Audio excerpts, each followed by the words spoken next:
Ayan. Sapagkat ang sino mang nagmamataas ay ibababa at ang nagpapakababa ay itataas. Alam niyo po ba ang context nito? Napakahalaga na inaaral ang context ng isang Biblia. Tama? Kapag binasa mo ang Mateo, marami mong mababasa ka sa Mateo na ang nagpapakataas ay ibababa at ang nagpapakababa ay itataas. Magkakaiba sila ng context. Magkakaiba sila ng pinag-uugutan. Ngayong araw na to, pag-aaralan natin ang Lucas chapter 18 verse 14 at titingnan natin yung kabuuan niyan kung ano ba talaga ang nilalaman nito. Paano nasabi? Sapagkat ang sino mang nagmamakataas ay bababa at ang nagpapakababa ay tataas. Ayan, yung intro natin. Tanong, paano, sabi dito, nagmamataas at nagpapakababa ang isang tao?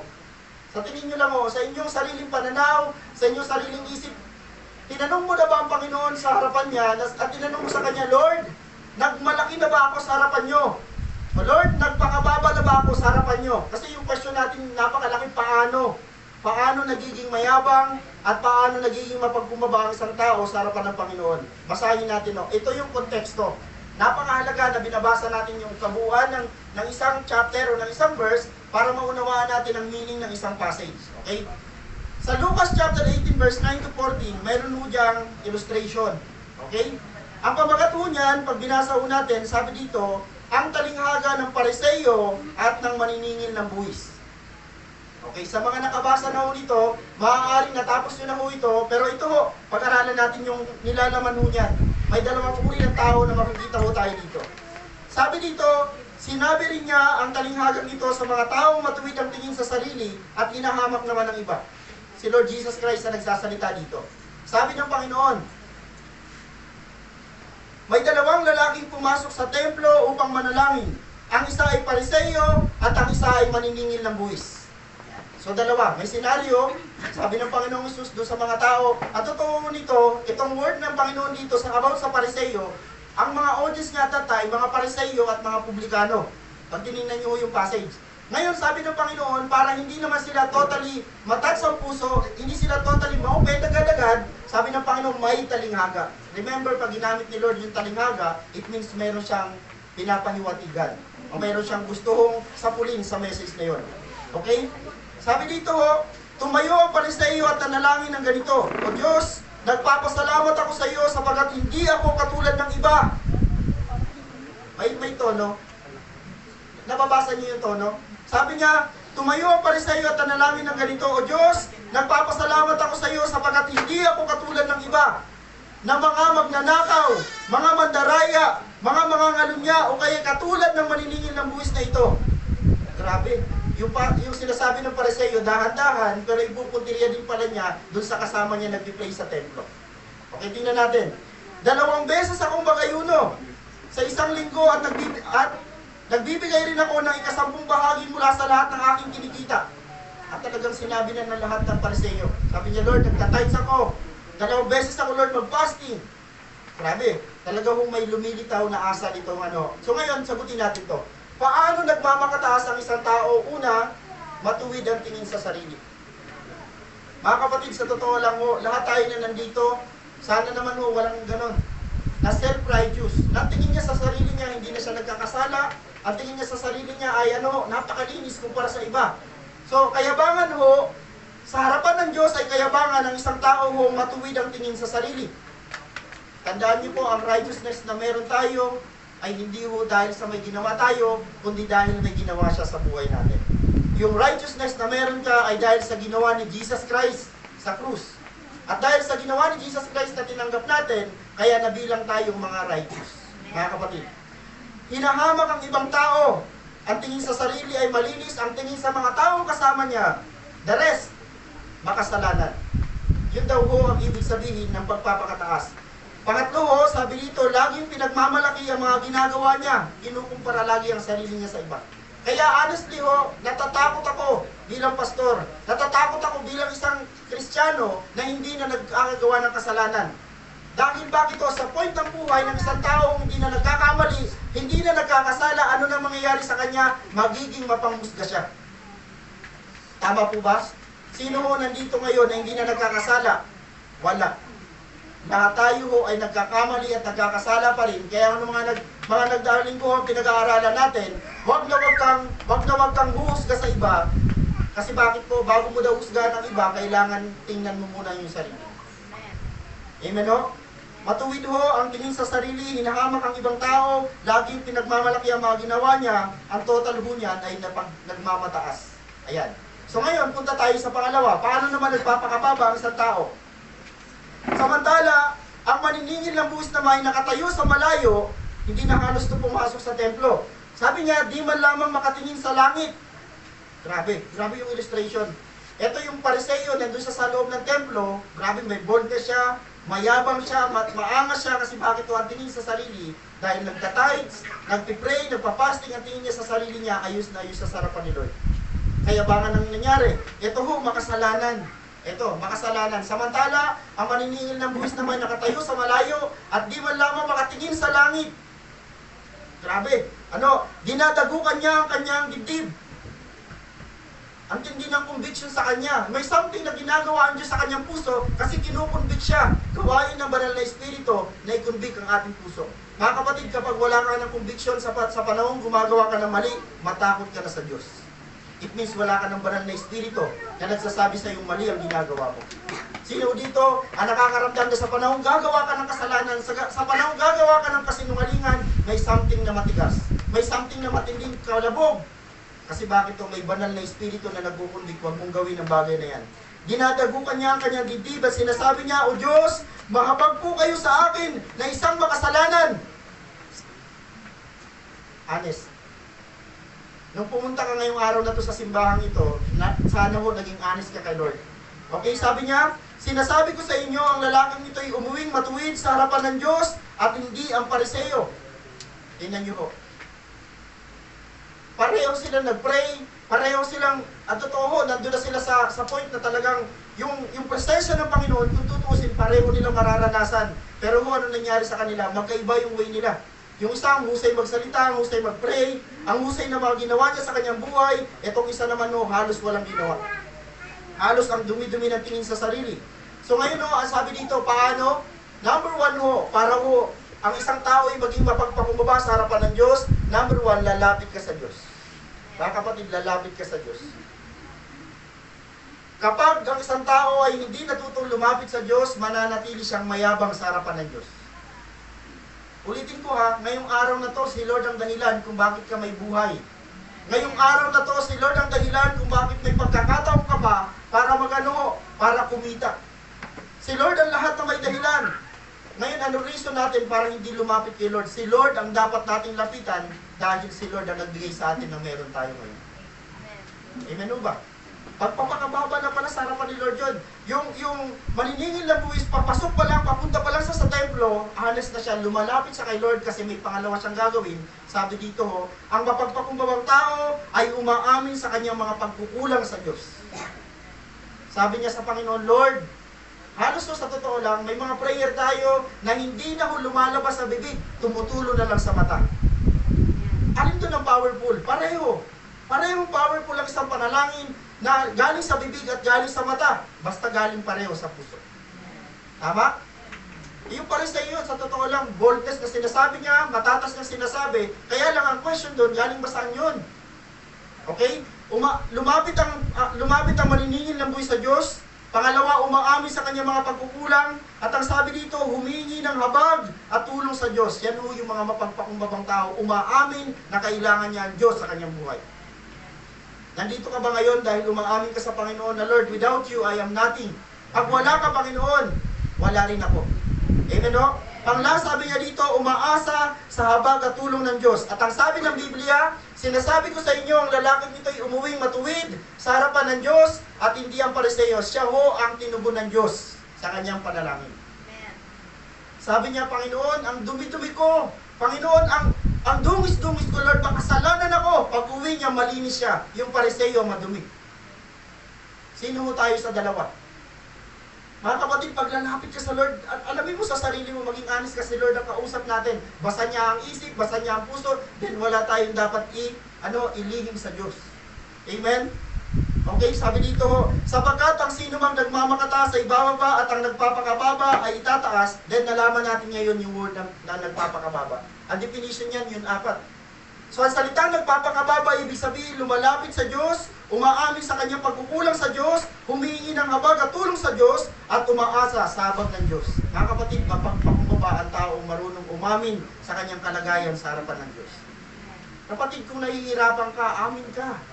Kung nahihirapan ka, lumapit ka sa Diyos, aminin mo yung mga kabigatan mong daladala. At ang sabi dito, humingi ka ng tulong, at pagkatapos mong humingi ng tulong, magtiwala ka sa Kanya. Ang problema sa ating mga kapatid, kapag tumatagal yung proseso ng ating pananalangin, bumababa, humihina, nanlalamig tayo sa Diyos. Hindi ho dapat gano'n. Dapat lalo tayong lumaban. Dapat lalo nating ilapit sa Diyos ang ating mga suliranin dahil siya lang naman ang tutugon sa atin. Amen po ba? Amen no? Ang Diyos ay makapangyarihan mga kapatid. Ang Diyos ay makapangyarihan. Ang tatlong ito, may bagay ba na mahirap para sa iyo? O may bagay ba na mahirap para sa Diyos? Ang sagot natin ay wala. Walang bagay na mahirap sa Diyos. Sabi ko dati, may mga kabataan na nandito, nagpapatotoo sila. Yes, praise the Lord, scholarship daw sila. Sabi ko, anong pakiramdam kaya ng scholar? Ano kaya yung pakiramdam na may nag-aaral ka, may blessing ka? Ano kaya ang pakiramdam? Dahil ngayon pinaparana sa akin ng Panginoon, ito pala yung pakiramdam na may favor ang Diyos sa iyong pag-aaral, mga kapatid. Kailangan mo lang maging honest sa Panginoon. Lord, kailangan ko ng tulong mo. Amen ho? May bagay ba na mahirap para sa Diyos? Kung umatay kayo na midweek, ito ho, binanggit ho ito, walang bagay na mahirap sa Panginoon. Si Jeremiah sa nanalangin sa Panginoong Yahweh, nilikha mo ang langit at ang lupa, sa pamamagitan ng iyong kapangyarihan, walang bagay na mahirap para sa iyo. May bagay ba mahirap sa Diyos? Wala. Amen? In response, sabi dito ho, ito ho yung confession ni Jeremiah. Ito naman ho, yung confirmation ng Diyos. Sabi ng Diyos, ako si Yahweh, ang Diyos ng lahat ng tao, walang bagay na mahirap para sa akin. Matatapos ng taon, mga kapatid. Hanggang ngayon ba, mayroon pa rin mahirap para sa iyo? Ibigay mo yan sa Diyos nang mawala na yung bigat sa iyo. Walang bagay na mahirap sa Diyos. Amen po ba? Walang bagay. Sinabi ni Jeremiah, Panginoon, walang bagay na mahirap sa iyo. Sabi ng Diyos, walang bagay talagang mahirap sa akin. Confirmation. Amen? Nag-uusap sila at that time. Yung scenario dyan, mamaya ho, hihimay-himayin natin para makita natin, matakil natin no, yung pinaka-context po niyan. Ang message po natin, nothing is too hard for the Lord. Walang bagay na mahirap para sa Diyos. Amen. Mga kapatid, nothing is too hard for the Lord. Meron ka ba ngayon, Pastor? Mayroon ako ngayong kakilalang tao, niluluhod ko siya matagal na. Ibigay mo kay Lord. Ibigay mo kay Lord, mga kapatid. Okay? Sabi dito, tanong, may bagay bang mahirap para sa iyo? Sagot. Amen. Amen. Kasi ang sagot yan, tao ka kasi. Amen? Honest tayo. Amen. Wala dito pwede magsabi na may bagay bang mahirap sa iyo, sasabihin ng tao, wala. Paano nangyari? Ay puno nga tayo ng kahirapan, puno nga ang pagsubok ang buhay ng tao. Then ang tamang sagot natin, tao tayo kasi. It means pag sinabing tao, something may limitation tayo. Okay? Nilikha ng Diyos ang tao para dumepende sa Kanya. Tandaan nyo, hindi pwede maghiwalay ang Diyos at ang tao. Tandaan nyo kasi bakit nung nilikha ng Diyos ang tao, may something ang tao na kailangan sa Diyos. Ang Diyos ang wala. Tama? Ang Diyos nag-exist na siya kahit walang tao, pero yung tao pag walang Diyos, wala siya. Tandaan nyo ho, nilikha ng Diyos ang tao para dumepende sa Kanya. Tandaan nyo ho, kung walang nang gising kanina, sabi nga ng isang pastor, pasya mo ang matulog, pero hindi mo pasya ang magising. Amen ba tayo dyan? Amen. Aywan ko, parang iba nagda-doubt. Pastor, bakit naman pag nag-alarm ako ng alas 3, nagigising ako ng alas 4? Ang layo mo na. Hindi mo trabaho yung pagising, ang trabaho yun ng Diyos. Ang trabaho mo matulog, pero ang nagbibigay sa iyo ng kakayanang magising, ay ang Diyos.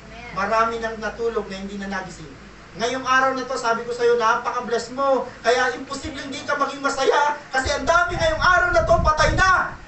Ikaw, buhay pa. Amen? Wala kang reason para humalungkot. Praise the Lord, buhay. Kasama pa rin tayo doon. Nilikha ng Diyos ang tao para dumepende sa Kanya. Kaya hindi pwede na hindi tayo kakabit sa Diyos. Sabi dito, hindi natin kaya kapag wala ang Diyos sa buhay natin. John chapter 15 verse 5, for apart from me, you can do nothing. Wala tayong magagawa pag tayo hiwalay sa Diyos. Amen?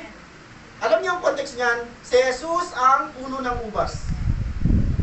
Imagine mo ikaw yung sanga, tapos umiwalay ka sa puno. Ano mangyayari sa iyo? Patay. Kaya kung bakit ka lumalago, kung bakit ka patuloy na lumalago spiritually, may mga paper na something na dumarating sa buhay mo, kasi connected ka pa kay Lord. Subukan mong kumalas kay Lord. Subukan mong kumalas kay Lord. Kung isang katerba mong kapahamakan ang pwede mangyari. Kasi bakit po, sabi ng Panginoong Hesus, apart from me, you can do nothing. Ang sinasabi dyan ng Panginoon, spiritually, wala na tayong magiging bunga pag hiwalay tayo sa Kanya. At maraming salamat sa Diyos. Kung kami man someday magkakabunga, kung tayo man someday ay aani, it means dahil maayos yung connection natin sa ating puno. Si Lord, ang puno ng simbahan na to, wala nagkiklaim nun. Amen. Wala nagkiklaim nun. Si Lord lang talaga. Si Lord ang head ng church na ito. Siya ang leader ng church na to. Walang magkiklaim nun. Si Lord lang talaga. Dahil nakakatakot, ma-disconnect tayo sa ating puno. Si Lord lang talaga ho ang puno natin. Okay? Balikan ko lang ho, nilikha ng Diyos, hindi natin kaya pag wala ang Diyos sa buhay natin. Sabi ho ng John, chapter 15, verse 5. Ang bagay na mahirap para sa atin, hindi yan mahirap sa Diyos. Talaga dinidinig ko ngayong araw na to, hindi mahirap sa Diyos, ang mahirap sa iyo. Hindi ko mahirap sa Diyos. Pastor, hindi ko mabago-bago yung mga tao sa paligid ko, hindi mo talaga kaya dahil hindi ka naman ng Diyos. Ano ang kailangan mong gawin? Ibigay mo sila sa Diyos. Ipagkatiwala mo sila sa Diyos. Okay? Kaya dumipende tayo sa Kanya. Okay? Balikan ko lang ho, nothing is too hard for the Lord. Yan ho ang mensahe natin. Okay. Tatlong reason kung bakit si Lord ho, wala sa kanyang mabigat, wala sa kanya ho mahirap. Tatlong reason, itong attribute ng Diyos, wala to sa iyo at sa akin. Tatlong attribute na to, hindi to makikita sa tao. Okay? Number one, ang Diyos natin ho, He is omnipotent. Ang Diyos, nandito lahat yan sa Jeremiah. Tingnan niyo po ha, He is omnipotent God. Ang Diyos ay makapangyarihan. Pag sinabing omnipotent, all powerful. Wala hong limit, unlimited ang kanyang kapangyarihan. Able to do anything. Ano pa sabi dito? He created the heavens and the earth. Grabe. Having unlimited power. Wala na hong hahanapin ka sa Diyos dahil siya yung gumawa ng lahat ng bagay. Walang bagay na mahirap sa Diyos. Ano bang bagay ang mahirap sa iyo? Pastor, hanggang ngayon wala akong bahay. Pastor, hanggang ngayon wala akong ganito ganyan. Ay, ang tanong ko sa iyo, nilapit mo na ba yan kay Lord? Pag hindi mo pa yan nilapit kay Lord, hanggang ngayon, ikaw pa rin na nagpapasya sa buhay mo. Ay, tao ka. Mahirap talaga yan. Okay, balikan ko lang ha. Pag tao, mahirap. Pag sa Diyos, walang mahirap. Ang Diyos, kayang gumawa ng lahat ng bagay. Siya nga ang lumikha ng langit at lupa. At siya ho ay mayroong kapangyarihang walang hangganan. Unlimited ang kapangyarihan ng Diyos. Paano mauubos yung unlimited? Kahit anong gawin mo doon, hindi mauubos. Ewan ko lang ho, sa mga load natin. Unlimited daw, pero may expiration. Sa Diyos, wala. Sa Diyos, wala. Amen. Okay, Jeremiah 32 verse 17. O Lord, sabi dito, O Lord God, it is you who have made the heavens and the earth by your great power and by your outreach arm. Nothing is too hard for you. Sabi ni Jeremiah, walang bagay na mahirap sa iyo dahil ginawa ng iyong mga kamay ang langit at ang lupa. Amen po ba? Sa Diyos, walang imposible. Okay? Sabi ng, tingnan natin dito, Jeremiah 32 verse 20, gumawa ka ng mga tanda at kababalagan sa Ehipto at hanggang ngayon patuloy kang gumagawa ng mga kababalagan. Hindi mo natapos ang paggawa ng Diyos ng miracle. Ano ang ginawa ng Diyos sa Ehipto? Balikan natin yung Ehipto. Sang katerba ang ginawa ng Diyos na kababalagan sa Ehipto? Huwag nyo kakalimutan yung 10 salot. Yung 10 salot na yon ay inalaw ng Diyos na makita ng paraon para ang una, ma-realize ng paraon hindi siya Diyos. Tandaan niyo yung word na Pharaoh o paraon, ang claim mo nun sa yung Diyos ng kanilang bansa. Yung paraon ho ay ginudiyos ng mga tao, pakiwari nila ho, pagka na-declare kang paraon, kung ano yung batas na sasabihin mo, mangyayari. Pero ginawa ng Diyos, gumawa siya ng kababalagan. Sa Israel at sa ibang mga bansa, kaya kilala na ngayon ang iyong pangalan sa lahat ng dako. Ang dami ng ginawa ng Panginoon na milagro. Paglabas ng mga Israelita mula sa Ehipto, iniwan ng Diyos ang 10 salot, nagtatak ito sa isip at puso ng mga taga-Ehipto. Kinatakutan nila ang Diyos. Pangalawa ho, kaya ang ganda nung sinabi kanina ni Mama. Ang isang taong wala ng takot sa Diyos, nakakatakot na ho yan. It means, hindi mo na nilalagyan ng boundary ang sarili mo. Hinahayaan mo na ang sarili mo, wala ng boundary. Pag may takot ka sa Diyos, nilalagyan mo ang sarili mo ng isang boundary para hindi ka mahulog sa bangin. Nakakatakot ang isang taong wala nang katakot-takot sa Diyos. Gagawa at gagawa siya ng mga bagay na gusto niya, pero ang pinaka-problema niyan, someday pagharap mo kay Lord, may malaking problema. Okay? Tuloy natin. Inilabas mo sa Ehipto ang iyong bayang Israel. Grabe yung ginawa niyang miracle. Kababalagan. Kasabay ng mga tanda at kababalagan, ikaw ang umakay sa kanila sa pamagitan ng iyong lakas at taglay na kapangyarihan. Sabi ko sa inyo, sa lahat ng pinaka-bless, hindi ho natin mapagkakaila, ang pinaka-bless ay yung mga Israelita. Nakita nila kung paanong gumawa ang Diyos ng milagro, narinig nila ang tinig ng Diyos, pero ang problema, sila pa rin ang pinakamatigas ng ulo hanggang ngayon. Grabe. Grabe na ho, sangkaterba ng ginawa ng Diyos sa kanila, pero sila pa rin yung katitigas ng ulo. Sabi ko, kung panahon siguro natin, kung ang Pilipinas, dahil tayo ho ay declared as a Christian country, kung sa atin ginawa yung mga kababalagan, sa tingin nyo, ano mangyayari? Ang dami ho ngayong mga Muslim na magko-convert sa Christianity. Pero iba ho ang panahon nung nakaraan. Kahit buhay na kumikilos ang Diyos, kahit may milagro nangyayari sa harapan ng mga tao, ang mga tao at that time makakalimot. Kaya nga sabi ko sa inyo, napakahalaga na may simba. Kasi ang simba ho ay pagpapaalala. Okay, matatapos na ang taon, sa totoo lang ho, binabalikan ko yung mga preaching natin, paulit-ulit na lang. Dahil ang salita ng Diyos ay kailangan ulit-ulitin. Kailangan lagi ipaalala ng ipaalala. Dahil ang sakit ng isang tao ay limot. May sakit tayo sa limot. Okay, pangalawa. Ano yung una? Ang Diyos, walang mahirap sa Diyos dahil bakit siya ho ay omnipotent God. All powerful, kaya niyang gawin ng lahat ng bagay. Pangalawa ho, He is omniscient. He is omniscient God. Pag sinabi yung omniscient, ang sabi dito ho, all-knowing. Alam ng Diyos ang lahat. Alam kaya ng Diyos na grabe na halos di na ako makatulog na sa iniisip ko na bayarin, alam kaya ng Diyos yun? Alam. Alam kaya ng Diyos na nandito ka ngayon pero ang iniisip mo yung bayarin mo? Alam kaya ni Lord? Alam. Bakit di mo sinasabi? Bakit hindi mo kinukonfess sa Lord? Dahil gustong-gusto ng isang ama na lapitan siya ng kanyang anak at humingi sa kanya ng tulong. Amen o. May mga magulang, gusto nila makita ang anak nila kung paano magpakumbaba sa harapan nila, ganun din sa harapan ng Diyos. Ang sarap sa pakiramdam, yung anak lumalapit sa kanyang ama at sinasabi, Ama, Papa, tulungan niyo naman po ako. Iba ang pakiramdam ng tatay. Maniwala ko kayo, iba ang pakiramdam ng magulang. Yung self-esteem niya tumataas at nakikita niya ang kanyang sarili, ito, nire-recognize ako nitong ama niya. Pero yung mga anak na hindi marunong magsabi sa magulang pa, matulungan niyo ako, may something na boastfulness na nangyayari sa kanya, yung mayabang. Kaya ko naman. Hanggang isang araw, mag-i-independent na yung isang anak kasi kaya naman daw niya. Pero hinog sa pilit. Pero yung mga tao nagsasubmit sa kanyang mga magulang, humihingi ng tulong sa kanyang mga magulang, ano nangyayari? Lumalago siya ng magandang pundasyon. Okay, tuloy natin. Ang Diyos, nothing is too hard for the Lord. Bakit ho is omniscient God? All-knowing God. Knowing everything. Name it, magpagpangalan ka ng mga bagay na sinasabi mo lihim. Hindi ho, walang lihim sa Diyos. Okay, Jeremiah chapter 32 verse 19. Great in counsel and mighty indeed, whose eyes are open to all the ways of the children of men, rewarding each one according to his ways and according to the fruit of his deeds. Sabi niya diyan, tingnan natin sa Tagalog. Dakila ang iyong panukala at kahanga-hanga ang iyong mga gawa. Nakikita mo ang ginagawa ng lahat ng tao. May ginagawa ka bang bagay na hindi na gusto ng Panginoon? Then nakikita ng Diyos yun. At ginagantihan ang bawat isa ayon sa kanyang pamumuhay. Mga kapatid, ginagantihan. Ano bang ganti ang gusto mong maranasan mula sa Diyos?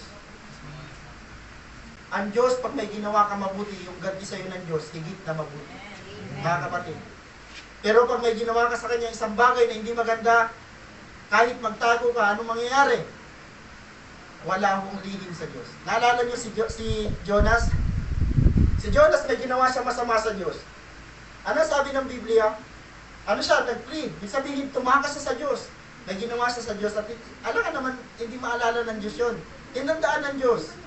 Ano nangyari kay Jonas? Tumakas? Tinandaan ng Diyos at ginantihan siya ng Diyos ng isang bagay na ikatututo niya. Ano nangyari? Pinakain siya sa dabuhalang isda. Okay, kinausap ng Diyos. Alam niyo, ang Diyos kumakausap ng hayop. Naniniwala ba tayo doon? Kinausap ng Diyos ang dabuhalang balyena. Kinausap ng Diyos yung donkey yung pinagsalita ng Diyos. Isipin niyo yung asno nagsalita. Isipin niyo yung uwak, sabi ng Panginoon yung uwak, bigyan mo si Elias ng tinapay. Pakainin mo siya araw at gabi. Pakainin mo siya. Alam niyo yung uwak, sumusunod. Kaya ng Diyos gawin ang masang bagay kapag alam niya ho, at itong bagay na gagawin niya ho, ay para katumbas ng pagganti sa mga bagay na ginagawa natin mabuti. Mga kapatid, may something na ginagawa ang Diyos. Patapos na ang taon, baka dito na natin matanggap yung lahat ng mga ganti ng Diyos sa atin. Wow, praise the Lord. Alam niyo, hindi mga material ang gusto natin maranasan kay Lord. Dalangin natin na bago matapos ang taon na to, mapuno ang simbahan ito. Yan ang prayer ko. Na ngayon taong ito, bago matapos ang simba natin, ilan na lang simba ho ang natitira? May 2 na lang. Dalangin ko mapuno tayo bago matapos ang taong ito. Dahil sa susunod na taon, marami na naman ho ang challenges na kakaharapin natin. Tulad na sinabi kanina ng Nanay Lita, bagong taon, bagong challenge. Kaya dapat bagong pagkatawa dala natin. Kailan mo nagkakaroon ng bagong pagkatawa ang isang tao pag New Year? New Year resolution. Pwede ba natin umpisa na ngayon? Pwede bang pagkada gising mo, Lord, New Year? Alam niyo kung kada gising mo New Year ang iyong panukala? Ang bait mong tao.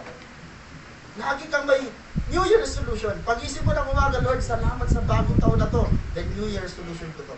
Kaya lang tayo pag-isip sa umaga dahil kalagitnaan na ng taon, nabuboring na tayo eh.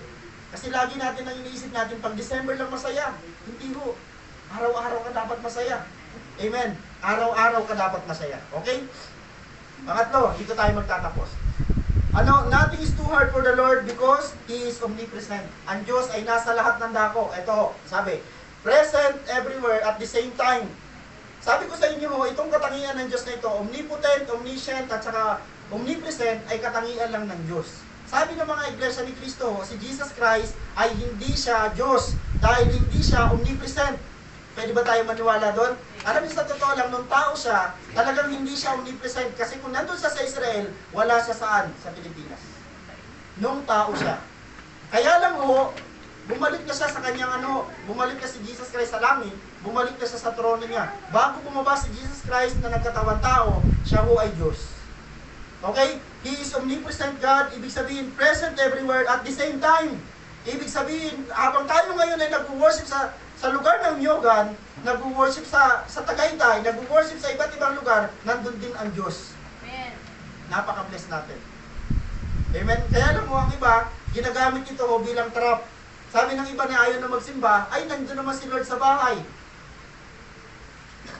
Bro, ba't di ka na nagsisimba? Sister, ba't di ka nagsimba? Ay, pastor, lalo yung lolo ko. Ay, hindi na. Eh, si Lord, nandiyan na sa may puno.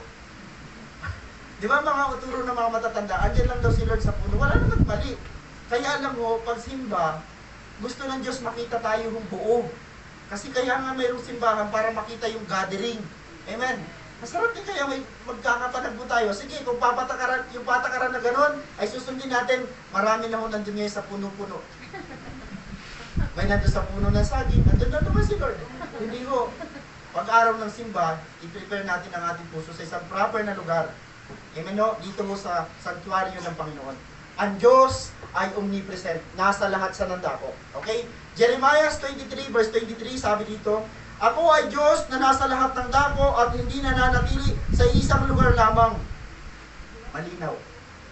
Ang Diyos ay nasa lahat ng dako. Mag-isip ka lang ng lugar sa oras na ito, nandun din ang Diyos. At ang sabi niya sa 24, walang makapagtatago sa akin, makikita ko siya kahit saan siya pumunta, sapagkat ako'y nasa lahat ng lugar, sa langit at sa lupa. Praise God. Yung ginagawa mo natin, ano man ang gagawin natin, katabi mo lang si Lord. Kaya siya lang ang kaisa-isang pwede magsabing, hindi kita iiwan, hindi kita pabayaan dahil kasama mo siya lagi. Yung tao sa tabi natin, pasensya na po, hindi kanyan masasamahan habang buhay. Darating ang panahon, mawawala yan sa tabi. Dahil kukunin mo siya nito. Amen. Totoo po ba yun? Huwag lang hiwalayan. Tama? Huwag naman doon na naman tayo sa hiwalayan. Sapagat ako'y nasa lahat ng lugar, nasa langit at nasa lupa. Ang totoo po niyan, may nagtanong, andun ba si Lord sa impyerno? May nagtanong ng ganun.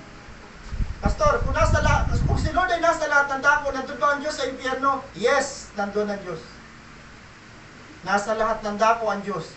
Pero hindi siya pinaparusahan sa impyerno. Alam ng Diyos yung nangyayari sa impyerno, mga kapatid. Hindi siya nandun sa impyerno dahil saklaw siya ng parusa, hindi ho. Siya ang Diyos na nasa lahat ng dako. Nandun din siya. Nakasubaybay sa kaparusahan nangyayari. Mga kapatid, huwag natin limitahan ng Diyos, ha. Ang Diyos ay nasa lahat ng dako. Nasaan ka? Ano ang kalalagayan mo? Nandun din ng Diyos. Sasamahan ka sa anumang sitwasyon ng buhay mo. Hindi lang sa kaparusahan. I mean. Okay? Si Lord ho, nasa lahat ng dako. Ano ngayon ang kalalagayan mo? Ito ang challenge ko sa iyo. Okay, tandaan. Walang bagay na mahirap sa Diyos. Walang bagay na mahirap sa Diyos. Pag sa tao, laging may mahirap. Naalala nyo? Si Moses, sabi niya, Lord, Panginoon, mayroong boundaries. Ito yung kalaban, ito yung safe na lugar, pero may dagat. May problema. Sa tao, lagi may problema. Sa Diyos, wala. May solusyon lagi ang Diyos. Sabi ng Panginoon, itapat mo yung tungkod mo, may gagawin ako sa dagat. Nangati ang dagat. Amen. Naalala niyo sa bagong tipan, ang problema ng mga disipulo, sabi ng mga disipulo, Panginoon, ang dami po nito. Paano natin papakainin to? Kahit 200 denaryo, hindi kasya. Pero si Lord, walang problema. Magkano ba, mayroon ba diyang, sino may dala? May dalang tinapay, may dalang isda. O sabi, sapat na yan. Pinag-pray, ano nangyari? Sumobra pa. Sa Diyos, walang problema ang problema mo. Amen po ba? Malinaw po ba? Pag sa tao, laging may mahirap. Pag sa tao, laging may problema. Pero pag sa Diyos, wala. Kanino ka magre-rely? Okay? Pag sa tao, laging may problema. Pag sa Diyos, sabi dito, pero pag sa Diyos, mga kapatid, maglalaho ang lahat. Magkakaiba tayo ng way ng paglapit sa Diyos. Magkakaiba tayo ng dealing sa Diyos. Pero sana sa pagkakaiba na ito, kailangan dito matouch natin yung puso ng Panginoon. Yes, maaaring sabihin sa akin, Pastor, yung naranasan mo na 19,000 na naglaho, naging zero, praise the Lord, mas malaki yung sa amin. Magkakaiba, pero pareho lang ang way ng Panginoon na yun. Amen o? Sabi ko, Lord, ang sarap sa pakiramdam, pagharap ko isang araw, hindi yung utang ko na pinansyal. Yung pagharap mo sa Panginoon isang araw, ang dami mong alam na kasalanan, pero pagharap mo sa harapan ng Diyos, sabi ng Panginoon, paid in full. Kasi sino po nagbayad, Lord? Ako, sabi ni Jesus. Yung dugo na dumanak sa krus, ako ang nagbayad ng kasalanan mo. Then, pasok ka sa kaharian ko. Napakasarap. Kaya ba nang gawin ng Diyos yun? Kung kayang gawin ng Panginoon yun, yung maliliit na detalye ng buhay mo, kaya ng Diyos yan. And walang imposible sa Panginoon. Walang mahirap sa Diyos. Hamon. Ipaalala lagi natin sa sarili natin na walang bagay na mahirap sa Diyos. Ito ang mensahe ng Panginoon bago matapos ang taon. Dahil gusto ng Panginoon, ipaalala mo lagi sa sarili mo. Pag ito mga susunod na araw, mayroon ka na namang matindi at mahigpit na pagsubok na kakaharapin, kapatid, ipaalala mo sa sarili mo, mahirap para sa iyo, pero hindi mahirap sa Diyos mo. Amen. Hindi mahirap sa Diyos mo. Ipaalala mo lagi sa sarili mo. Upang di tayo mawala ng pananalig sa Diyos at manghina sa mga pagsubok na nasa natin. Patuloy tayong umasa, magtiwala sa ating Panginoon Diyos, Diyos na makagagawa ng lahat ng bagay. Mga kapatid, mayroong problema ang church ngayon, pero maliit lang ito kumpara sa kayang gawin ng Diyos natin. Sabi ko, Lord, mayroon kaming inaabot na gantong amount. Yes, itinataas namin ito sa iyo, maliit lang na bagay ito sa iyo. Kung kaya lang natin i-illustrate yung yaman ng Diyos, walang-wala mo yung problema mo. Kung kaya mo lang i-illustrate kung gaano kalaki ang Diyos, na mas malaki pa sa karagatan, mas malaki pa sa galaxy, alam niyo, maliit lang yung problema mo. Kaya lang siya lumalaki dahil nilalagay mo sa harapan ng mata mo. Subukan mo kayang ilagay sa harapan ng mata mo yung Diyos na malaki at hindi yung problema mong napakaliit.